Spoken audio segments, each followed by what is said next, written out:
번째는 힌두교의 카스트 제도인데요. 그 힌두교의 카스트 제도 들어가기 전에 나헨드라 모디 총리 이야기부터 먼저 하고 들어갈게요. 우리한테도 요즘 많이 익숙해져 있는 나헨드라 모디 총리는 아주 낮은 계층의 사람이었었거든요. 그러니까 부모가 간치라는 그 하층의 불가족 천민 출신인데 어떻게 모디 총리가 인도를 대표하는 총리가 됐을까라는 그러한 부분들에 대한 관심이 참 많았었거든요.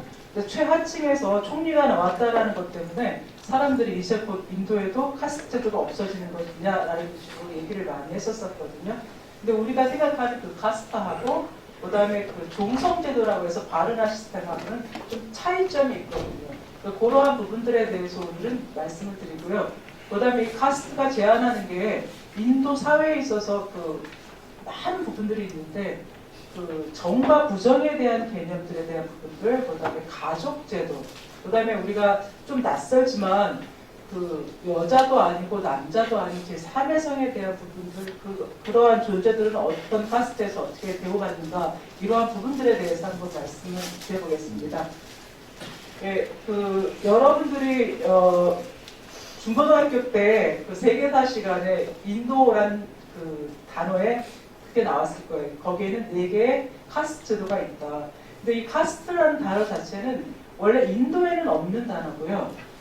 바스코다마가 포르투갈에서 인도 항로를 개척하면서 고아 지역, 인도 서부 쪽에서 무역이 서해했을 때 포르투갈 사람들이 와서 인도 사람들의 사회적인 관계를 딱 보다 보니까 좀 이상한 느낌이 들었다라고 얘기를 해요. 그래서 아마 인도라는 나라를 처음 봤을 때 많은 사람들이 굉장히 신비하기도 하고, 그 다음에 에로틱하기도 하고, 신도 많고, 그 다음에 우상 숭배를 하는 것 같기도 하는데, 인도 사람들은 뭐 관념적이거나 금욕주의적이거나 도덕주의적인 어떤 그런 측면도 있지만, 그 사람들 밑에 흐르고 있는 거는 하나의 카르마하고 업하고 삼사라, 윤회, 그 다음에 카스트하고 다르마, 이 4가지가 인도 사람들의 생활을 전반적으로 지배하고 있다라고 보시면 될 거예요.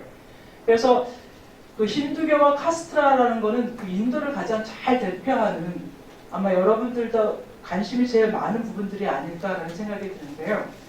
이 카스트 제도, 일단 바르나의 기원과 발전을 보게 되면 바르나의 기원을 어디서 보냐면 베다에서 찾고 있어요. 그러니까 베다의 푸르샤 창가라고 해서 우주 전개에 있을 때 푸르샤 자체가 원인으로서 제식 행위에 쓰여졌었는데 페이지 1페이지 보면 그들이 푸르샤를 제물로 분할했을 때 몇 부분으로 나누었는가, 그의 입은 무엇으로 되었는가, 그의 두 팔은, 그의 두 넓적다리는, 두 발은 무엇이라 불리는가. 그래서 그의 입은 브라우만이 되었고, 두 팔은 왕족으로 되었고, 그것은 바이샤는 두 넓적다리, 두 발로부터 슈드라가 태어났다. 이렇게 나오거든요. 그러니까 이러한 부분들에 있어서 근거를 제시하는 사제계급, 브라우만에 의해서 사제계급에 의해서 이 바르나 시스템 자체가 전개되어 나왔다라고 생각하시면 될 거예요. 근데 이제 이 바르나 시스템 자체가 맨 초기에는 그렇게 많은 부분과 나누어짐이 없었는데, 지난번에 제가 말씀드렸듯이 불교가 힌두교의 환경들을 많이 교란시키기 때문에 힌두교의 재정립을 위해서 이 바르나 제도 이거를 더 강화시켰다라고 얘기를 해요. 그래서 여러분들이 괜찮으시면 우리가 페이지 4페이지를 봐주시면요, 만우업전에서 그러면 브라우만이 하는 일은 무엇이고, 크샤트리아가 하는 일은 무엇이고, 바이샤가 하는 일은 무엇이고, 그 다음에 수드라가 하는 일은 무엇인가라는 부분들에 대해서 언급을 하고 있어요. 그래서 지구의 존재는 창조된 이 모든 세상을 지키기 위해 이 팔, 넓적다리 그리고 발에서 생겨난 자들의 까르마를 차례차례 정하였다. 그래서 배달을 배우고 가르치는 일, 제사를 치르고 주관하는 일, 그 다음에 직무를 주고받는 일, 이렇게 6가지를 브라흐만에게 정해주었다. 그 다음에 두 번째는 인민을 지키는 일, 직무를 주고받는 일, 제사, 배다 학습, 그리고 감각적 대상에 현혹되지 말 것을 크샤트리아에게 정해주었다. 세 번째, 짐승을 기르는 일, 죽물을 주고받는 일, 제사, 배다의 학습, 상업과 농사는 바이샤에게 전해주었다. 슈드라에게는 하나의 까르마만을 정해주었으니 그것은 수드라는 질투 없이 위의 새 신분들에게 봉사해야 한다는 거였어요. 이때는 아직 불가족 천민에 대한 그분들이 언급이 되지 않고 있거든요. 그래서 힌두교 자체가 제식주의라는 얘기를 많이 하는데, 그럼 제사를 어디에다 지내는가? 그 다음에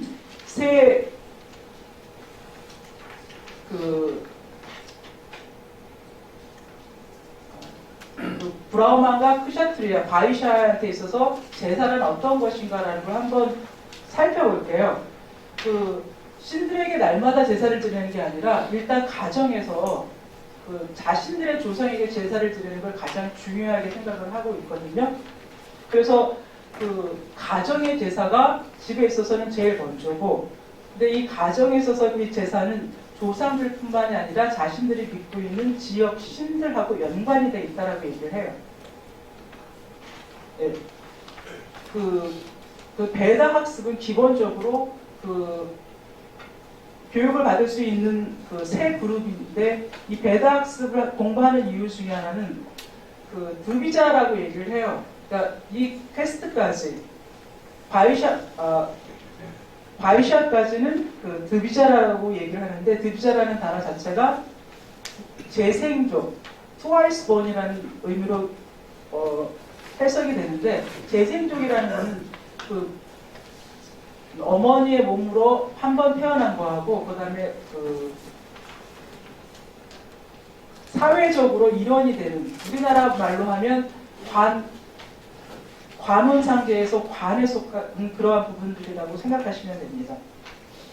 네. 그래서 다시 이제 앞으로 가겠습니다.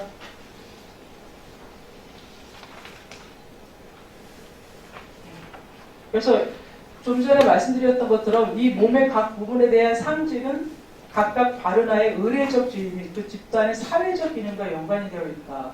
좀 전에 살펴봤던 것처럼 크샤트리아, 바이샤, 브라흐만의 그 역할이 사회적으로 인정이 되고, 모든 사람들이 그거에 의해서 안정된 생활을 할 수 있다라고 생각을 하는 거죠.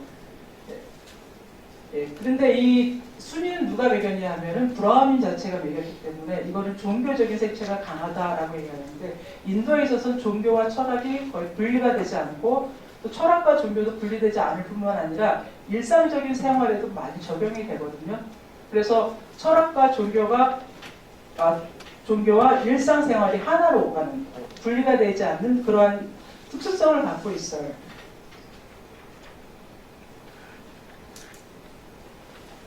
예. 그래서 실질적으로 그러면 이 바르나에 대한 기원은 어디인가라고 했을 때, 아리안족의 침입에 의해서 선주민들이 지배를 받게 되는데, 이 두 지배 집단과 피지배 집단의 조화로운 삶을 위해서 어떤 방법이 제일 좋을까라는 것을 많이 강구했을 거라고 생각을 하거든요. 근데 가장 좋은 방법 자체가 계급제도, 계급에 의해서 분류가 된다라고 얘기하는데, 브라흐민 자체가 최고 먼저, 그 다음에 무사계급, 그 다음에 일반적인 상업과 농업에 종사하는 계급, 그 다음에 슈드라, 노예제도인데, 엄밀히 말하면 지금 우리 사회에서도 이러한 계급을 벗어날 수 있는 부분은 거의 없다라고 생각을 하거든요. 다른 형식으로든 지금 현재 계급을 나눌 수 있는 거는 자본주의 국가에서는 돈일 거고요. 그다음에 우리는 인정하고 싶지 않지만 그게 현실이라는 것도 분명히 알 수 있는 부분들이죠. 그래서 이런 계급제도가 나눠짐으로 인해서 서로 이 당시에는 공존할 수 있는 기틀을 마련했다라고 얘기를 합니다. 예. 그러나 인도 고대 사회는 아리안족은 굉장히 하얀 사람들이고 드라비다족들은 많이 검거든요. 근데 가끔 보면 검은 브라우민이 있어요. 그러니까 이때는 어떻게 생각을 해야 되나 하면은 많이 동화가 된 부분들이 있고, 그래서 제가 살펴보니까 이게 꼭 브라우민이 아니어도 크샤트리아라든지 바이샤 계층에서 꼭 필요한 부분들이 있으면 브라우민을 대신해서 사당이나 사원에서 제사를 지내고 할 수 있는 자격이 주어진다는 거예요. 근데 이거는 어디에 증거를 두냐면 같은 캐스트 내에서만 가능하지, 어떤 큰 비슈누 신이나 시바신 같은 커다란 사원을 두고 사원에서는 그게 거의 불가능하다라고 얘기를 하거든요. 그러니까 우리가 생각할 때 브라민 자체는 굉장히 사제 계급으로만 있고 모든 걸 다 총괄한 그러한 생각을 많이 하는데, 실은 이 브라민 계층에도 자띠라는 개념, 우리가 흔히 카스트라고 얘기하는 그러한 부분에 분류가 있어요.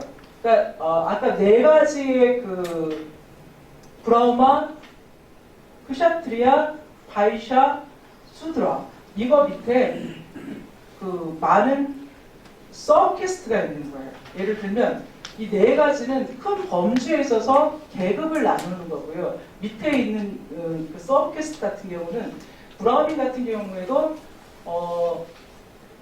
제사를 담당하는 사람이 있고 사원 관리를 담당하는 사람이 있고, 그다음에 혼례식이라든지 성례식이라든지 장례식에 가서 그러한 일들을 담당해주는 브라우민이 있거든요. 그러니까 굉장히 세분화되어 있는 부분들. 그다음에 크샤트리아의 역할도 세분되어 있거든요. 이게 바로 우리가 알고 있는 카스트, 포르투갈 사람들이 얘기했던 종족, 인종, 민족 이렇게 나누는 서브카스트가 아마 거기에 포함이 되는 그런 부분이라고 생각하면 되십니다. 그래서 이 브라민들하고 하층민들, 그러니까 최하층들의 구분선은 정과 부정에 대한 개념으로서 가능해지는데요. 정과 부정은 깨끗함과 더러움이에요. 근데 우리가 상상을 할 수 없을 만큼 이거에 대해서 마하르법전에서 얘기를 하고 있거든요. 마하르법전에서 얘기하는 건 뭐냐면 만약에 브라우민하고 하층민이 같은 음물을 쓸 수가 없다. 그다음에 브라우민이 길을 가다가 불가족 천민을 봤을 때는 집에 돌아가서 다시 눈을 씻어야 된다. 이러한 식으로까지 구분을 계속 해놓고 있거든요. 그러니까 인도 사람들이 정과 부정에 대한 개념은 오늘날까지도 계속 이어져 오고 있는데, 손을 볼 때 오른손으로는 밥을 먹고 왼손으로는 화장실 가서 쓴다라는 말이 바로 그 부분이거든요. 그러니까 오른손은 굉장히 깨끗한 거고 왼손은 그거에 비해서 굉장히 더럽다라는 그러한 개념으로 들어가거든요. 예, 그것뿐만이 아니라 방위에 있어서도 동북 방향은 좋고 서남 방향은 나쁘다. 그래서 사원이라든지 집을 지을 때도 그러한 방향으로는 잘 짓지를 않고요. 그다음에 죽음에 대한 부분도 바로 죽은 사람은 부정하지만 조상의 영이 됐을 때는 깨끗하다. 이러한 식으로 해서 구분을 굉장히 많이 짓고 있어요. 그래서 인도 사람들이 세수를 할 때 보면 우리는 양손을 다 써서 세수를 하는데 그 사람들은 오른손만 써갖고 이렇게 세수를 해. 그리고 뭐를 사고 돈을 줄 때 왼손을 줄 때에는 외국인들한테는 왼손에 있었던 걸 오른손으로 옮겨서 다시 주게 하거든요. 그러니까 모르니까 알려준다라는 어떤 그러한 개념으로서 이러한 부분들을 따르고 있어요. 그러니까는 이러한 정과 부정의 개념이 브라민 계층에만 있는 게 아니라 인도 사회 전체, 인도 힌두교라고 얘기할 때는 그 사회 전체가 영향을 받고 있다는 거죠. 그리고 이제 기원 초기에 그 많은 도시들이 발달을 했는데 그 여러분들도 잘 알다시피 페르시아에서 다리우스 황제가 침입을 했었었고 그다음에 알렉산더 대왕도 인도에 침입하면서 간다라미스에 그 영향을 줬었고요. 그다음에 샤카족, 후샤니족 이러한 그 여러 외래 민족이 침입하고 약간의 지배를 통해서 그 카스트 자체는 많은 영향을 주지는 않았지만 그 이동의 범위가 넓어졌다는 거죠. 네. 그 다음에 그 시기를 지나서 공건 사회로 들어가면서 이 제도가 정착이 돼야 되는데 이거는 누구를 위한 거냐면 크샤트리하고 브라민, 땅을 하사받았던 브라민과 그 땅을 나라를 지키는 크샤트리아의 필요에 의해서 그 바르나 제도가 확립되었다라고 얘기를 합니다.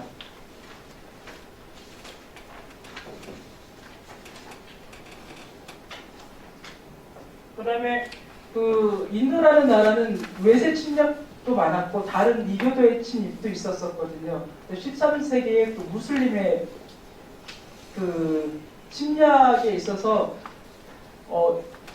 그 무슬림들은 한 손에는 칼, 한 손에는 코란이었기 때문에 그 정복이 곧 포로인 셈이 많았거든요. 그래서 인도 사원들 이렇게 가서 보면 그 신상들의 코 있는 부위가 굉장히 많이 상해 있는데 그게 뭐냐면 그 말을 타고 와서 신상을 우상숭배라고 그 쳐버리는 그러한 부분들에 있어서 그러한 형태로 남아있다라고 얘기를 해요. 근데 이 시대에 그 술탄이 인도로 들어와서 이런 계급제도에는 관심이 없었고 새로운 국가를 창조해내기 위해서 재원을 확보하기 위해서 여자나 남자, 그 다음에 노예냐 아니냐 세수를 확보하기 위한 그러한 작업들을 먼저 했기 때문에 이 시기에도 그 힌두교에서 말하는 바르나 시스템은 그대로 살아있었다라고 얘기합니다.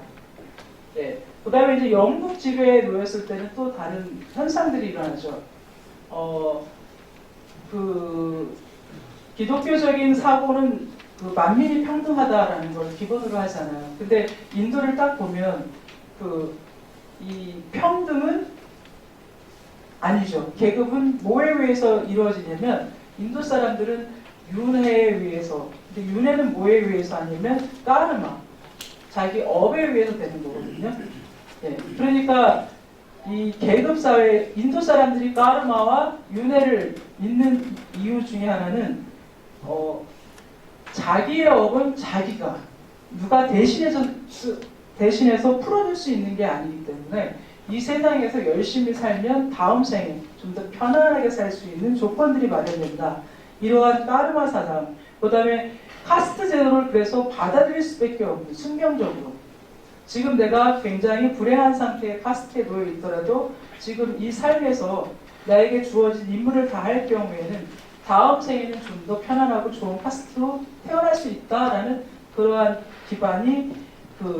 기반을 마련한 게 그 까르마하고 삼사람 윤회거든요. 근데 거기서 기초적으로 또 중요하게 작용하는 거는 다르마의 법이에요. 이거는 법도 되고 법칙도 되고 위임도 되는데 그 위임가 아까 주어진 것처럼 크샤트리의 의무, 그 다음에 브라우만의 의무, 바이샤의 의무, 수드라의 의무 이러한 의무가 주어진 것처럼 다 그걸 잘 수행해내면 그 다음 생에는 좀 더 좋은 카스트로 태어날 수 있다라는 게 기본적인 생각이었다고 합니다.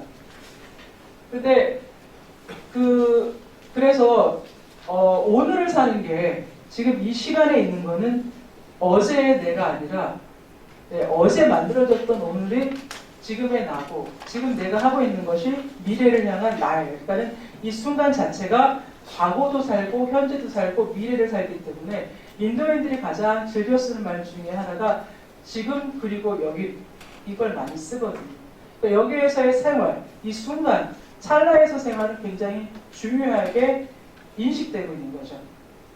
그래서 영국 지배에서는 그 만민평등이라는 그러한 사상 아래 이거에 영향을 많이 받았던 그 상층 엘리트층하고 그다음에 그 카스트는 굉장히 낮은데 돈을 많이 벌게 될 수 있는 기회가 있었던 거예요.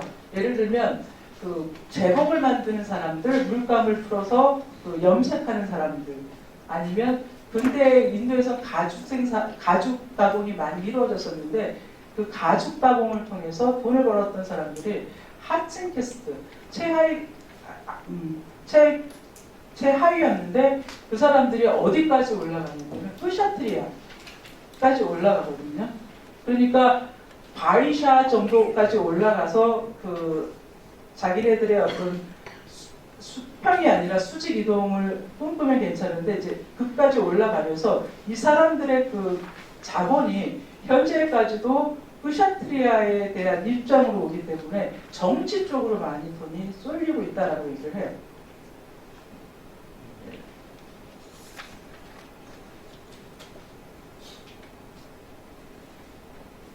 근데 인도 사람들이 참 재밌는 것 중에 하나는 가만히 보면 왜 이 불합리하다라는 계급 제도가 없어지지 않고 3,500년 동안 이려오는 게 어떠한 이유일까라는 생각을 많이 해보거든요. 그러니까 불교나 자인화교 같은 경우에도 분명히 제사 중심주의라든지 그 계급주의 타파로 그 영적인 구원을 통해서 이루어질 수 있는 사회 개혁을 꿈꿨었는데 그게 3,500년 동안 어떻게 한 번도 무너지지 않은 상태에서 이게 내려올 수 있었을까? 이거는 참 많은 걸 시사해 주거든요. 그 힌두교 자체가 굉장히 그 카스트에 연결되어 있기 때문에 서브카스트하고 카스트에 연결되어 있기 때문에 세계화는 될 수 없었어요. 자인화교도 마찬가지지만 근데 불교 같은 경우는 세계화가 됐거든요. 우리가 세계화된 종교를 보면 기독교, 불교, 이슬람교 이 세 가지를 볼 수 있는데 왜 힌두교는 이 범위에서 벗어나지 않았을까? 그 이유가 뭘까라는 생각을 해보면 그 인도 사람들이 추구하는 그 삶의 태도가 굉장히 그 염세주의적이라는 표현도 하거든요. 근데 염세주의적이라기보다는 이 사람들의 신앙, 그 사람들 안에 깔려있는 그 사고 자체는 생활이 곧 종교다라는 그러한 부분들, 그 다음에 여기서 브라민 계층이 그러한 부분들에 대해서 많은 그 영향을 갖고 관훈상제에 참여함으로 해서 그 사람들이 일탈하지 않게 끌어왔던 것 같아요. 그러니까 종교적인 힘도 굉장히 크지만 관훈상제라든지 일상생활을 통해서 종교가 사람의 삶을 전체적으로 이끌어간다라고 한다면 이러한 부분들이 가능했지 않았을까? 아마 가능하지 않을까? 그래서 그 인도 베다에서부터 지금까지 꾸라나 대서사시를 통해서 이렇게 보면 이 사람들은 굉장히 포용적으로 다 받아들였던 것 같아요. 그러니까 그 개혁에 의해서 태어났던 자인화교나 불교 같은 경우도 그 인도라는 나라에서 어느 정도 그 기간은 있었었지만 벗어났었던 이유 중에 하나는 다시 힌두교, 사제들에 의해서 이걸 전부 다 통합시키는 그러니까 낯설고 안 맞다고 해서 이렇게 버리는 게 아니라 하나하나 이러한 부분들을 다 모아서 그 삶을 구성하는 요소들 그게 하나의 종교적이든 아니면 실천적이든 아니면 해탈의 방법이든 이걸로 다 골고루 사용했다라는 그러한 게 있지 않았을까라는 생각을 하거든요.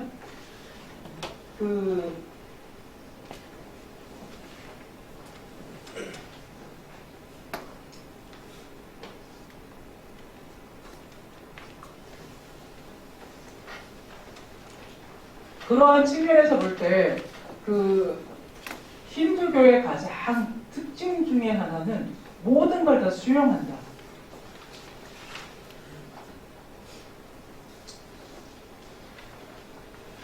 그리고 그것을 수용하고 그거를 실생활에 다 이용한다. 그래서 베다 초기에 그 자연신관에서는 윤회나 업사상 같은 게 없었었고 해탈에 대한 개념이 없었는데 우파니샤드에 들어와서 그 다음에 불교에서도 그 해탈 중심주의적인 수행을 하다 보니까 마땅히 힌두인들이 거쳐야 될 인생의 사주기에도 그 해탈이라는 그런 덕목이 들어가게 되는 거죠. 그 다음에 그 인간이 마땅히 추구해야 될 네 가지 덕목 중에서 아르타, 재화라든지 재화가 아니든 어떤 물질적인 거든지 이런 걸 충분히 추구해라. 그 다음에 까마, 이거는 그 가정 생활을 하기 위한 하나의 그 필수라고 생각을 하는데 어떻게 생각해 보면은 인도 사람들이 굉장히 관능적이고 그 세계에 대해서 굉장히 밝힌다라는 생각을 할 수도 있는데 그걸 가만히 보니까 나사디아 창가라고 그 우주 전개에 있을 때 인도 사람들이 하나로 내놨던 것 중에 하나가 그 결합적 우주 창조예요. 그러니까 남녀 결합적 우주 창조 이러한 것들이 나중에 카주라오 그 신전에 그대로 드러났는데 그 신전의 모습을 딱 봤을 때 사람들이 굉장히 놀라거든요. 육중한 그 구조로 된 그 남녀 교합상들이 굉장히 많이 줄지어 있는데 이거는 인도인들의 어떠한 그 관능미를 나타내는 게 아니라 인간과 신이 이렇게 가깝게 그 다음에 생식적인 측면에서 우주 전개가 되어 있다는 것을 보여주는 한 장면이라고도 얘기를 하거든요. 그래서 그 까마에 대한 그 부분들은 뭐에 의해서 지켜져야 되냐면 다르마에 의해서 지켜져야 되는 거죠. 맹목적인 것이 아니라 이 다르마, 이 질서에 의해서 이것이 이루어져야 된다는 거고 그것이 이루어진다면은 목샤의 개념으로 가는 거죠. 그래서 인도 사람들은 그 삶 자체가 어디에서부터 시작하느냐라고 물었을 때 고통이다. 고통의 이유가 뭐냐라고 하면 그 계속해서 윤회를 하기 때문에 이 윤회 자체가 고통이다. 그래서 제가 학교 다닐 때 그 노 교수님이 한 번 그런 말씀을 하신 적이 있었어요. 종교의 궁극적인 목적이 뭘 거냐 학생들한테 물었을 때 저희는 여러 형이상학적인 얘기를 대답을 했었거든요. 근데 그 교수님이 딱 말씀하실 때 죽어도 죽고 싶지 않은 게 인간의 욕심이다. 그래서 어떻게 해서든지 살려고 하는 죽어서도 살고 싶은 게 종교의 목적일 수도 있다. 이런 말씀을 하셨었어요. 근데 윤회를 하게 된다면은 그 또 태어나고 하는 거에 대해서 왜 고통스러워했을까 이러한 부분들을 생각해 볼 수 있는데 그 인도 종교 사상은 신비주의적인 측면이 굉장히 많거든요. 그러니까 신인 합일 인간과 신이 하나로 될 수 있는 그 다시 말해서 아트만과 브라흐만이 하나고 그게 합일이 될 수 있는 가능성을 많이 타진하고 있다는 거죠. 그러니까 그 힌두교적인 측면에서 봤을 때, 그 윤회 자체가 보가 되는 거고, 이게 또 불교에 들어가서도 자인화교에 들어가서도 전부 다 인생은 보에서부터 시작을 한다. 보의 원인은 바로 삼사람, 그 윤회에서 시작한다. 계속 반복되다 보면 언젠가는 해탈되지 않을까 이러한 측면들도 기대해 볼 수 있는데 수행에 의해서 이거는 심리적인 체험에 위한 수행 아니면 신을 여러 방면에서 헌신하고 그 다음에 그 행위에 의해서 행위라고 얘기할 때는 어떠한 결과에 대한 집착 없이 오로지 행위 자체로서 깨달음에 이를 수 있다라고 이렇게 또 제시를 하는 부분들이 있습니다. 근데 이제 현재 아까도 말씀드렸던 것처럼 그 불가족 천민들이 그 굉장히 많은 피해를 보고 사회적으로 인간적으로 그 대우를 못 받았던 거에 대해서 현대에 들어와서는 많은 변화가 생겼었어요.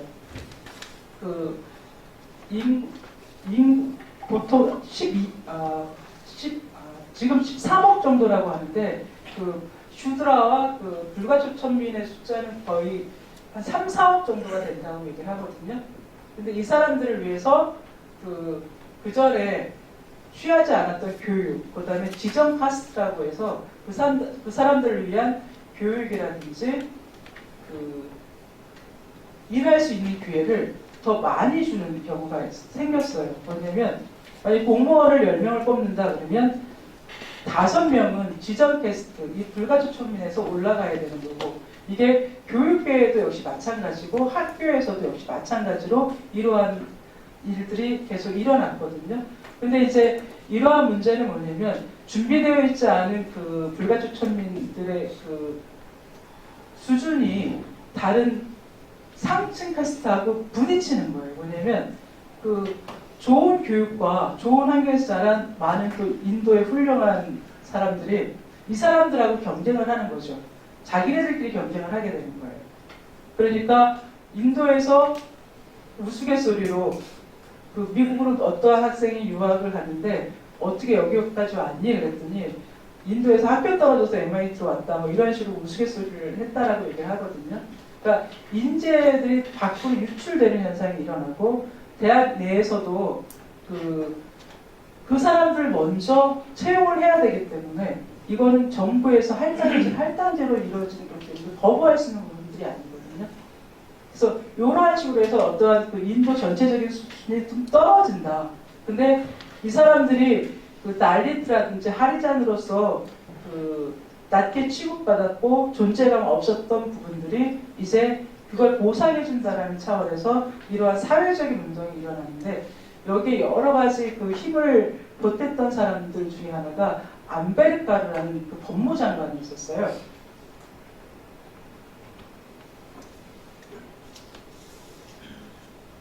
암베르카르 자체도 하층 출신이었는데 그 영국으로 유학을 갈 수 있는 좋은 기회를 만났었고 그 다음에 거기서 공부하고 돌아온 후에 그 법무부 장관으로 채용되면서 가장 그 천대받았던 이 사람들을 위해서 그 법을 제정해줬던 게 시작이에요.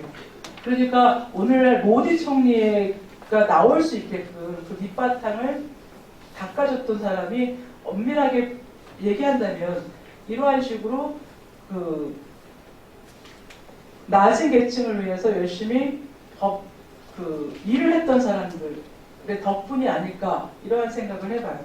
근데 이제 현재는 그 표면적으로 나타날 때 가장 중요한 거는 브라우민과 이 하층 게스트하고의 그 싸움이라고 얘기하는데 이거는 아마 할당제 때문에 그 어떤 공직이라든지 아니면 그 학교라든지 이러한 부분들이 할당제 때문에 일어난다라고 얘기하는데 실은 요즘은 그 많은 서브캐스트 하층민 계층들이 연계가 되기 때문에 힘이 굉장히 세진 거예요. 그러니까 국민 투표권이 주어진 거예요. 네, 투표권이 주어지면서 이제 이 사람들은 더 이상 그 하층민으로서 자격이 없는 사람들이 아니라 이제 한 표를 찍을 수 있는 그 국민으로서 받아들여야 되는 그런 부분들이 있어요. 근데 이렇게 하층민들이 올라왔는데도 불구하고 재밌는 현상은 이 사람들이 거의 다 문맹이라는 거예요.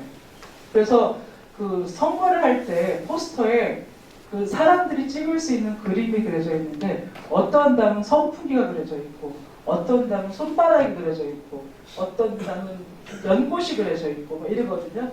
그리고 선거가 있을 때 제가 그 인도에 있었는데 부정선거를 어떻게 하냐라고 어떻게 하는지 아냐고 내 친구가 말해주는데 그때 그 사람들한테 아이덴티 카드가 없었어요. 우리나라 주민등록증.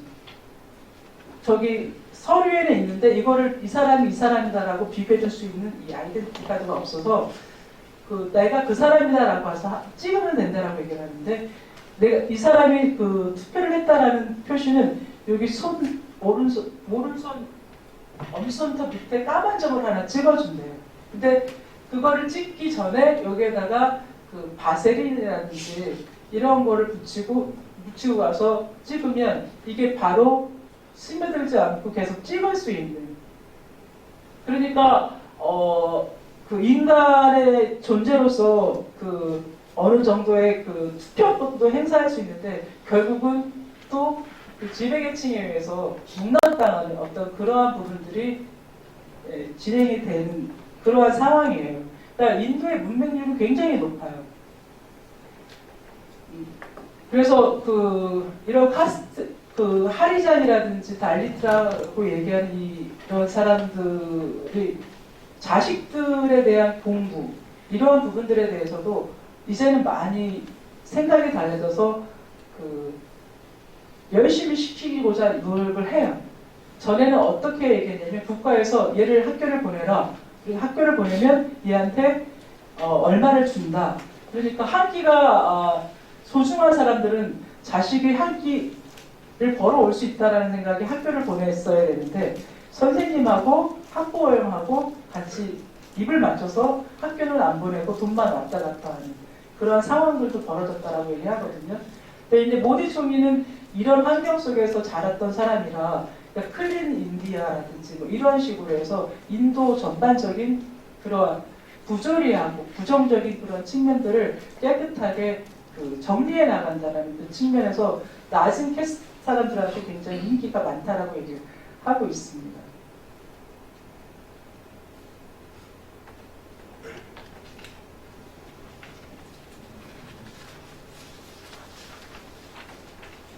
그리고 이 사람들을 부르는 그 불가촉 그 연대라는 그 힘, 이 누군가 그 정치적으로 연대할 수 있는 힘 이 자체는 이제 이 사람들이 더 이상 그 낮은 존재로서가 아니라 한 표를 찍을 수 있는 존재로서 좀 더 나가기 위한 여러 가지 교육들이 그다음에 연계가 이루어지는데 이게 바로 카스트에서 연결이 된다고 얘기하는 거예요. 그러니까 바로나 아까 네 가지 계급에서 얘기가 되는 게 아니라 서브캐스트 어떤 세습적인 직업, 그다음에 자기의 탄생 이걸로 인해서 연결되는 그러한 부분들에서 서로 가능하다라고 얘기를 해요. 그럼 이제 서브캐스트, 그러니까 그 종류가 많은 만약에 우리가 김씨다 할 때 어디 김씨에서 뭐를 하고 이렇게 나누는 것처럼 계속해서 나눠지거든요. 그러니까 우리가 발언하라고 얘기하는 부분은 네 가지가 있지만 서브캐스트는 2, 3천 개가 넘는 거죠. 그 다음에 앞으로 그 개수는 어떠한 직업이 생긴다 할 때 더 많이 생기는 거고 그 다음에 이제 현재에는 이 서브캐스트 자체가 세속되거나 우리가 그 인도를 볼 때 빨래터에서 빨래하는 도비들공이 많이 나오는데 그 사람들만 대표하는 게 아니라 그렇게 세습됐던 사람들이 있는데 그게 만약에 세탁기가 그다음에 전기가 공급이 된다면 그 사람들 직업은 없어지겠죠. 그러한 식으로서 연결이 된다는 것이면 돼요. 그러니까 나타나는 직업, 그다음에 그 직업과 관련된 그 캐스트 이 사람들이 연계를 맺는데 이 연계를 맺는 방법이 혼인, 그다음에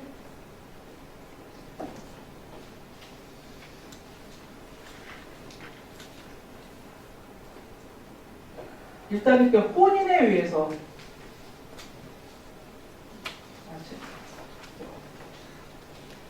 그러니까 카스트의 현대적 조망이니까 죄송합니다. 페이지를 안 썼어요. 예. 개별적 카스트 이제 이 사람들이 캐스트와 캐스트 간에 그 분리를 하는 부분들이 있거든요. 약간 정과 부정에 대한 개념으로서 그 캐스트가 브라민하고 그다음에 그 하이 캐스트하고 그 차이가 있는데 차이를 뒀었는데 여기에서는 같은 캐스트 내에서도 음식이라든지 그 혼인 관계에 의해서 또는 서비스 관계에 의해서 그 캐스트가 규정이 된다라고 얘기를 해요. 이건 뭐냐면 우리나라에서는 지금 음식 같이 먹는 거에 대해서는 아무런 문제가 없는데 인도에서는 음식을 먹을 때 나랑 같은 캐스트냐 아니냐가 굉장히 중요해요. 그 다음에 집에 방문할 때에도 나보다 낮은 캐스트는 밖에서 맞이하고 나보다 높은 캐스트일 경우에는 집 안으로 들어와도 되는 거예요. 그러니까 부엌을 같이 공유하고 음식을 먹는다는 거는 이 사람들끼리 굉장히 밀착하게 연계가 되어 있다는 거고 또 다른 캐스트를 배척한다는 얘기거든요. 예. 그리고 이제 혼인 같은 경우에는 같은 캐스트 내에서만 가능한 거죠.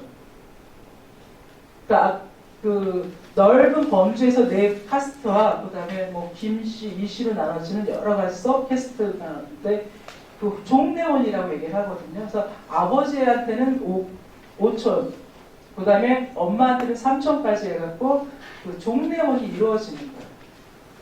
그러니까 같은 카스트 내에서 결혼을 통해서 이게 연합이 돼서 그 다른 데로 이러한 부분들이 유출되지 않게 자신들의 피의 순수성을 지켜나간다라고 얘기를 해요. 근데 이 혼인할 때 그 여성들이 보통 지창금을 준비를 해야 되거든요. 근데 이 지창금은 옛날 어느 왕이 딸을 너무 이뻐해서 그 시집을 가기 전에 돈을 좀 줬대요. 근데 이게 하나의 그 전통이 돼서 많은 사람들이 그거를 따르고 있다라고 얘기하는데 인도 내에도 무슬림들이 있거든요. 현재. 근데 그 무슬림도 그 힌두에서 그 개종된 무슬림은 자기네들도 그 다우리, 지창금을 받는다라고 얘기를 해요. 그러니까 이거는 뜰래야 뜰 수 없는 어떠한 그 돈의 움직임인데 이거를 잘 이해하기 위해서는 인도의 혼인 관계뿐만이 아니라 이제 가족 관계가 어떻게 진행이 되는가라는 걸 살펴보면 좋을 것 같아요.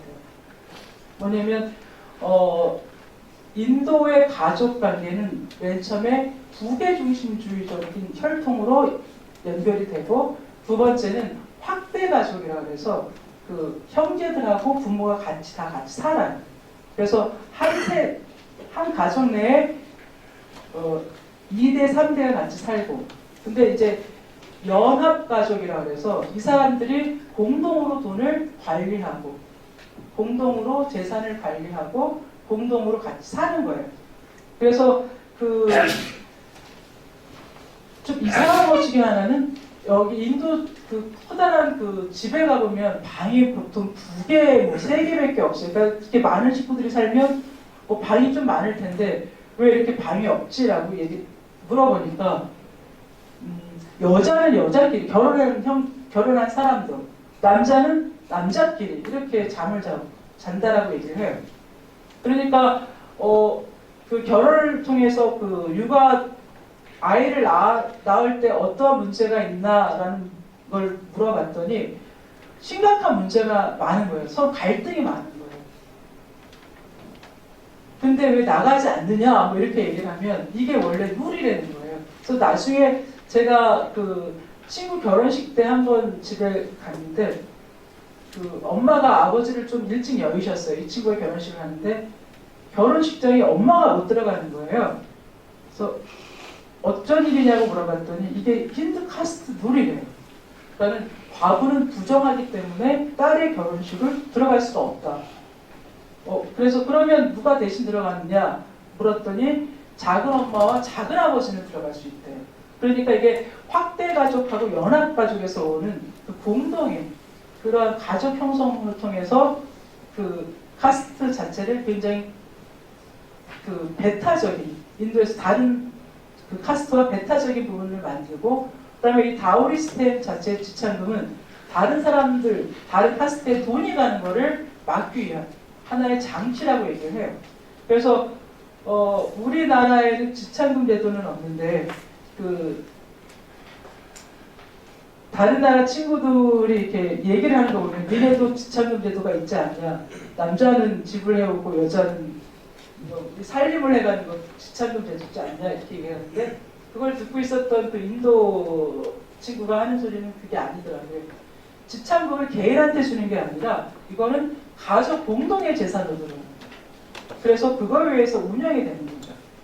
그러니까 우리가 생각하는 그냥 대가족이 아니라 확대 가족이어서 그다음에 그 확대 가족이 연합 가족이 돼서 어떠한 그 루수가 있을 때 이걸 다 메꿔주는 그런 울타리로서 작용이 된다는 거죠. 네.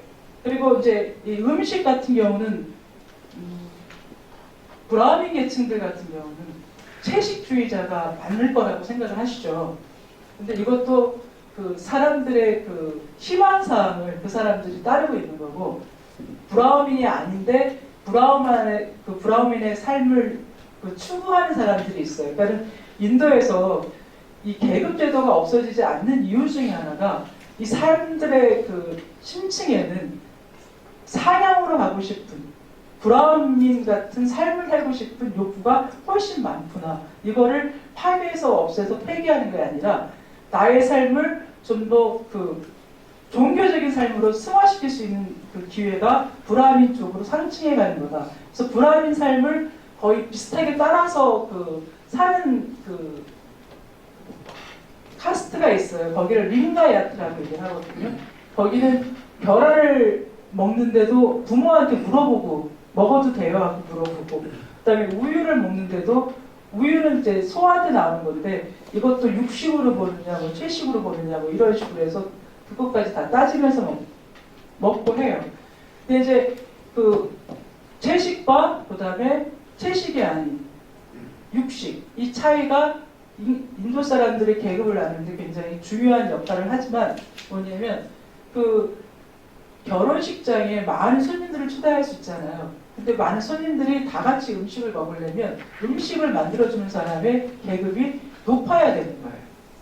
그러니까 우리가 사제 계급이 브라움한 사제 계급이라고 생각을 하는데 사제의 역할이 굉장히 많은 거죠.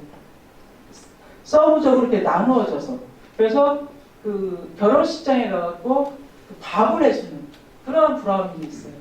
그러니까 만약에 브라우민이 밥을 한다 그러면은 그 밑에 크샤트리아라든지 바이샤라든지 이러한 사람들이 다 같이 밥을 먹을 수가 있는 거예요. 근데 만약에 바이샤가 밥을 했다 그러면 그 밑에 수드라나 불가피천민들이 이렇게 못 먹는 거죠. 그러니까 이 음식 먹는 이것도 하나의 정과 부정에 따라서 이러한 식으로 나눠지고 있다는 걸 알 수 있어요. 네. 그 다음에 이제 카스트의 또 다른 특징 중에 하나는 직업이 세습이 되는 건데, 우리가 이렇게 딱 이름을 들어보면 당신은 무슨 카스트에 속하는구나 라는 거를 대충 알게 되거든요. 예. 그리고 또 음식을 나눠 먹는다라는 그 자체, 이것뿐만이 아니라 전철에서도, 인도 전철에서도 브라우민이 앉는 자리가 따로 있어요. 그러니까 그 사람들은 돈을 많이 내고 앉겠죠. 그러니까 칸이 달라요. 그러니까 이러한 식으로 해서 여성과 브라민 부분들을 많이 비교해서 얘기를 하는데, 여성 칸도 있고 브라민들만 타는 칸도 있어요. 근데 이게 북쪽에는 거의 없었는데 남쪽에는 그런 부분들이 많아요. 그러니까 버스를 탔는데 노인이 올라오셨다 그러면 아무도 안 일어나는 게 이제 그쪽의 풍습이에요. 왜냐하면 이 사람의 계급이 어떤 건지를 잘 모르니까 아무도 일어나지 않고 딱 분류는 오른쪽은 남자, 왼쪽은 여자 이렇게 좌석을 분류해서 앉을 수 있게, 부부여도 같이 못 앉게 이렇게 주위에서 막거든요. 그래서 그러한 분류가 굉장히 심한데, 인도에서 여성의 위치는 굉장히 취약해요. 근데 취약한데 지금은 교육에 의해서 그러한 부분들이 많이 상쇄가 됐다라고 볼 수가 있는데, 현재 시골 쪽으로 내려가면 여아를 낳았을 경우에 바로 영아 사례를 들어가요. 왜냐하면 키워서 시집을 보내줄 수 있는 형편이 안 되기 때문에 그네들이 선택할 수 있는 거는 그거밖에 없다라고 얘기를 해요. 그래서 선인장 같은 경우 상처를 내면 즙이 이렇게 나오는데 그걸 말렸다가 딸 아이가 태어났을 때 그거를 입에다 놓으시면 이러한 심에 의해서 그게 기도를 받게 돼서 이제 사망하게 되는. 그래서 인도에서는 남자아이를 출생시켰을 때는 축하드립니다라는 말을 하고, 여자아이를 출생했을 때는 걱정이겠다, 큰일 났습니다 이렇게 얘기를 해요. 그래서 전에 한번 시티 오브 조이라는 영화가 한국에 나왔을 때도 인도의 아버지들은 그래서 굉장히 힘들구나라는 부분들이 있는데, 또 어느 캐스트 쪽으로 가면 여성의 모든 거를 다 통제를 해요. 그러니까 이 목의 중심적으로 내려오기 때문에 남성들은 서브젝트가 되고 오브젝트가 되고 여성들은 서브젝트가 돼서 여성 리네이지로 이게 또 전달이 되는 경우가 많은데, 이건 아주 드문 경우고 보통 다 남자 부계가 계승된다라고 보시면 돼요. 그래서 이제 세 번째는 카스트의 성원은 선택에 따라서가 아니라 출생에 따라 결정된다. 그렇기 때문에 힌두교가 세계화가 못된 이유 중에 하나가 바로 이 부분이라고 얘기를 하는 겁니다.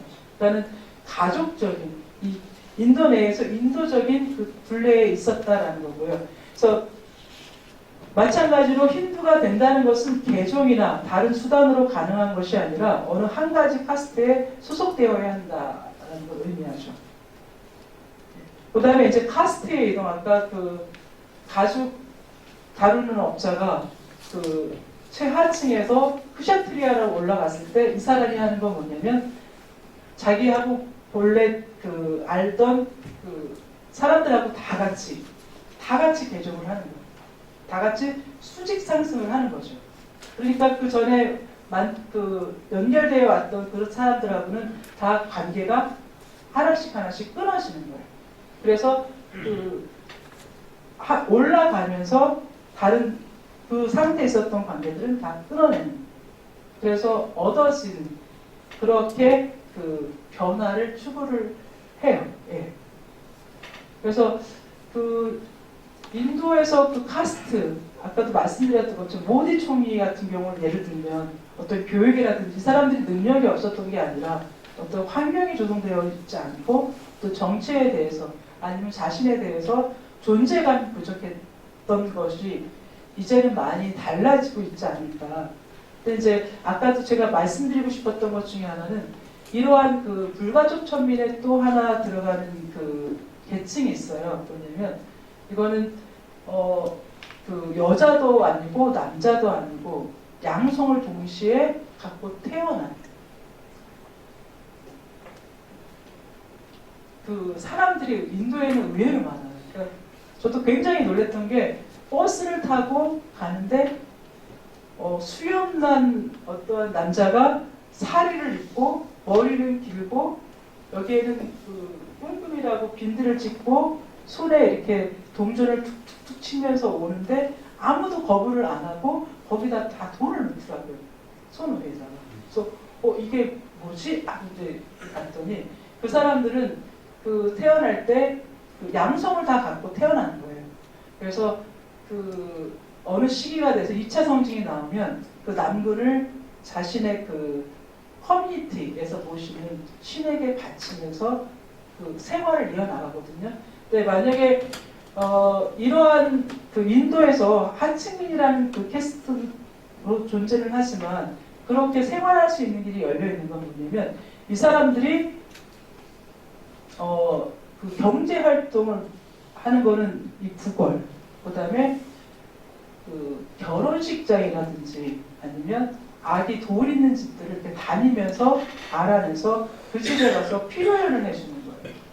그러니까 결혼식장에 가서는 행복하다고. 그러니까 너희는 얼마나 행복하냐 내가 아니어서 이런 식으로 해주고 아이들한테 축복을 내려주는 거는 나와 같이 되지 말아라는 축복을 내려주면서 거기서 그 춤도 춰주고 그 돈도 받는 그러한 게 그 이어져 있거든요. 근데 이 부분들에 대해서는 저도 너무너무 새로웠던 부분들이어서 이제 한국에 와서 한번 찾아봤더니 한국에도 분명히 그런 식으로 태어나는 사람들이 있는데 이게 다 쉬쉬쉬 하는 부분들이 많고 근데 인도에는 어떠한 그 최하층민인데도 어떤 삶의 그 테두리 안으로 변병이지만 들어가서 생존할 수 있는 그런 기반이 마련된다는 게 좀 다른 측면이 아닐까라는 생각이 들었어요.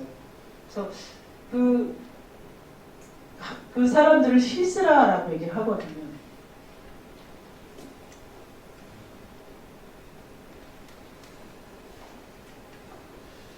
그래서 이것도 하나의 이러한 유의 탄생도 인도 사람들은 거부하는 게 아니라 같이 살아가는 방법. 그다음에 이 사람들이 그러면 아이를 못 낳는데 어떻게 계속해서 가족처럼 꾸려서 사느냐 이것도 의문이었는데 보니까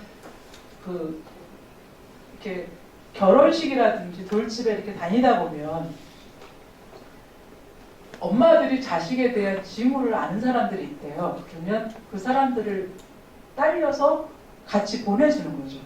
이제 그러한 식으로 해서 그 가족처럼 가족 공동체가 형성이 되고 거기에서 거세된 남자, 거세된 여자 뭐 이런 식으로 해서 가족이 이루어진다라고 얘기를 해요.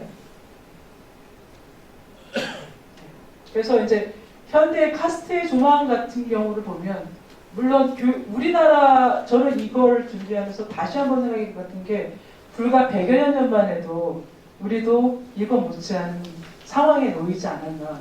여성들은 거의 공부도 못했었었고, 예. 그 다음에 그 노비라든지 뭐 이러한 부분들도 현실이었었었고. 근데 이러한 변화 자체는 어디에서 달라졌냐면 교육하고 경제에 의해서 많이 변했거든요. 그러니까 인도가 지금 조금씩 변해가는 게 여성들의 힘이 많이 강화가 된다는 거예요. 그러니까 여성들은 그 마을법전에 따르면 집에서도 삼정지도가 우리나라랑 똑같은 거예요. 어려서는 아버지, 결혼해서는 남편, 그 다음에 남편이 죽었을 때는 아들. 그러니까 혼자 독립의 가치가 없다는. 근데 이제 그러한 부분들이 경제 행위에 의해서 또 교육에 의해서 이러한 부분들이 많이 변화가 되고 있다는 점 말씀드리고 싶어요. 그래서 아마 인도에서 그 범수에 드는 브라우마하고 크샤트리아, 그 바이샤, 그 다음에 수드라 이 개념들은 거의 그냥 하나의 명칭으로만 요즘은 익명성이 강조되는 사회이기 때문에 내가 무슨 캐스트입니다라고 말 안 하고 그 다음에 인도에서는 이거를 물어보는 것도 굉장히 신뢰가 돼요. 그 다음에 본인이 우리가 물어봤을 때 자기보다 2단계 정도 높은 카스트로 얘기를 많이 한다라고 얘기해요. 그러니까 자기를 드러내는 것 그 자체도 싫어하고 근데 이제 이 캐스트라는 자체가 어떤 직업적으로 연결이 되어 있기 때문에 그 다음에 이게 그 연결고리를 통해서 이제는 그 낮은 계층의 사람들도 굉장히 큰 힘을 발휘하게 됐고 그 다음에 앞으로도 인도라는 사회가 교육과 그 다음에 경제 성장에 의해서 이러한 부분들을 다 극복해낼 수 있지 않을까. 그래서 외국에 나가서 사는 사람들은 거의 그런 거에 영향을 받지 않는데 인도에 들어오면 여성들도 많이 사리를 입고 하더라고요. 그러니까 이게 하나의 사회적인 풍조라든지 뭐 이런 부분들도 바뀔 수 있는 부분들. 이게 우리가 근대화에서 현대화로 올 때 교육과 그 경제 발전에 의해서 가능했던 것처럼 인도에서도 혹시 가능하지 않을까 이런 걸 한번 기대해 봅니다. 예. 혹시 질문 있으시면?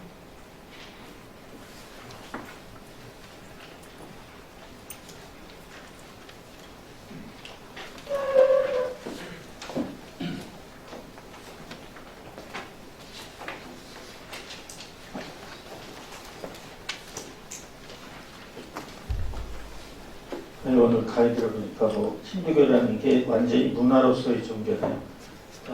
삶에 완전히 토착화된 뭐 스웨덴이나 덴마크 같은 북유럽 사회도 사실 기독교가 하나의 이제 종교라기보다는 문화로 다 정착했고 심지어 신을 믿지 않는데도 헌금도 내고 교회도 가고 각종 종교 행사에도 참여하고 그런데 실제 물어보면 신을 믿지 않는데 이런 이 선상이 기독교에서도 나타나는데 인도도 3,500년이나 되는 종교의 시대다 보니까 문화로만 남는 것 같은 그런 느낌도 나네요. 흥미있는 거는 그러한 여러 가지 차별을 그냥 참는다는 게 아마 윤회 때문에 그런가 봐요. 다음 생에는 더 자기도 뭐 피샤트리아나 그 브라이언 같은 높은 계급으로 태어날 수 있다는 희망이 그러한 제도를 그러니까 나도 이번에 불가족 천민으로 태어났지만 다음 생에는 더 높이 올라갈 수도 있으니까 잘 참자 이런 것 같습니다. 자 다음 좀 광고를 안내해 드릴게요. 힌두교를 우리 듣다 보니까 그 원래 8주간 계획했는데 너무 긴 것 같아서 5주로 축소하려고 합니다. 다음 주까지만 힌두교를 듣고 그 다음에 연이어서 우리가 들어보다 보니까 힌두교 다음에 힌두교 안에 불교가 들어있거든요. 그래서 불교 강의를 연이어서 3주는 불교 강의를 넣었습니다. 불교 강의를 해주실 분은 아주 특이한 분을 구했어요. 그래서 서강대학교 종교학과에 캐나다인인데 사실은 그 한국 불교에 정통한 분이 있어요. 서명원 신부라고. 서명원 신부님은 캐나다인이에요. 그리고 외국인인데 25년 동안 한국 생활하셔서 한국에 뭉통하세요. 그리고 한국 불교에도 아주 정통하시고 이분이 이 3주간 우리 학교에 와서 특강을 해주실 겁니다. 제가 어렵게 부탁을 해갖고 사실은 작년에 은퇴하셔가지고 여주에서 공동체를 이끌고 계신데 3주간 와서 강의를 해주시겠다고 했습니다. 그래서 이분이 꽤 다른 사람들한테 꽤 유명해요. 한국 이분 강의를 들으려고 하는 분들이 꽤 많은데 한번 기대해보고 불교가 이제 3개월 특강하고 그 다음에 이제 계획대로 이슬람교를 마지막에 7주 듣는데 모르겠습니다. 불교 강의 듣다가 좀 더 필요하면 1, 2주 더 밀리고 대신 이슬람교를 좀 줄이든지 좀 탄력성 있게 이번 학기 좀 이렇게 운영하도록 하겠습니다. 자, 한 주간 또 잘 지내시고요. 다음 주에 뵙도록 하겠습니다. 네, 감사합니다.